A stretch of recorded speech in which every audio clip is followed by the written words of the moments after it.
Shalom, selamat pagi umat-umat Tuhan. Renungan pagi pada tanggal 17 Februari 2026 berjudul Cahaya Baru di Tempat Kudus, bagian keempat. Sebelumnya mari kita berdoa. Bapa di surga, terima kasih untuk pagi yang baru. Bukakan hati dan pikiran kami agar dapat memahami firman-Mu hari ini. Tuntun kami dengan Roh Kudus-Mu, supaya terang kebenaran-Mu memenuhi hidup kami. Di dalam nama Yesus kami berdoa dan mengucap syukur. Amin. Yang menjadi ayat renungan pada pagi hari ini terdapat di dalam Ibrani 7 ayat 25. Karena itu ia sanggup juga menyelamatkan dengan sempurna semua orang yang oleh Dia datang kepada Allah. Sebab ia hidup senantiasa untuk menjadi pengantara mereka. Crozier sudah mulai menulis tentang bait suci surgawi sejak Maret 1845. Pada tanggal 7 Februari 1846, ia memaparkan pemahamannya yang paling lengkap tentang topik tersebut dalam sebuah artikel berjudul Hukum Musa. Kita dapat meringkas kesimpulan terpenting dari hukum Musa sebagai berikut.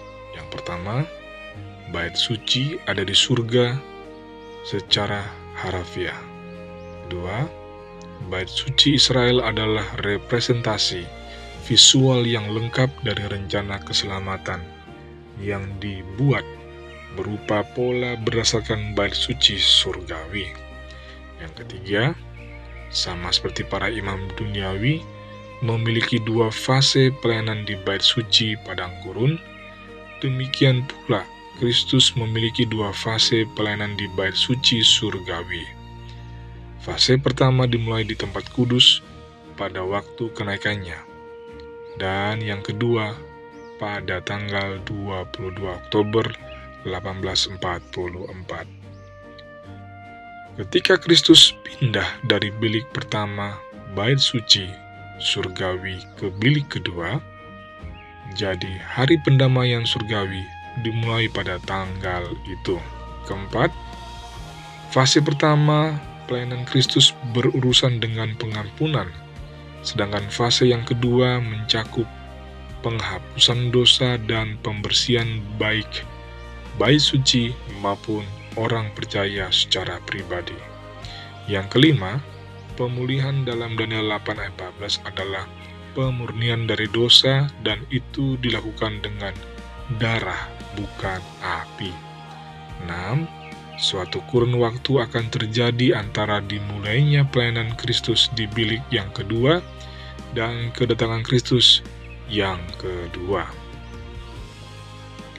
Hasil pendalaman Alkitab oleh Crozier telah menjawab pertanyaan tentang identitas tempat kudus dan makna inti dari pemulihan. Selain itu, hasil pendamaian tersebut menunjukkan apa yang telah terjadi pada akhir nubuatan 2300 hari dalam Daniel 8 ayat 14. Tulisan Crozier tidak luput dari perhatian mereka yang kelak menjadi pemimpin Advent, pemelihara hari Sabat. Bahkan pada bulan Mei 1846, Joseph Bates merekomendasikan pandangan Crozier mengenai tempat kudus sebagai sesuatu yang lebih unggul daripada apapun yang ada saat ini. Tahun berikutnya, Ellen White menuliskan bahwa Tuhan memperlihatkan kepadaku dalam penglihatan lebih dari 1 tahun yang lalu bahwa saudara Crozier memiliki terang yang benar mengenai pemulihan bait suci dan sebagainya, dan bahwa adalah kehendaknya agar saudara Crozier menuliskan pandangan yang diberikannya kepada kita dalam Daystar Extra 7 Februari 1846. Kita patut bersyukur bahwa Tuhan tidak hanya memiliki rencana untuk menyelamatkan umatnya dari dosa-dosa mereka, dan rencana itu sedang berjalan menuju penyelesaiannya saat Kristus melayani demi kita di surga. Demikianlah firman Tuhan pada pagi hari ini. Mari kita berdoa. Bapa yang di surga, terima kasih karena Engkau hidup untuk menjadi pengantara kami.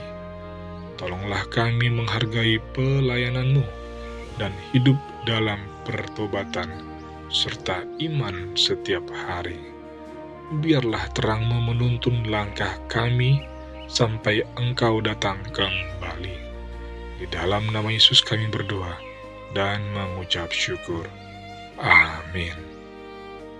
Kiranya tangan Tuhan yang tak kelihatan itu menuntun hidup kita dalam segala pekerjaan dan usaha kita. Amin.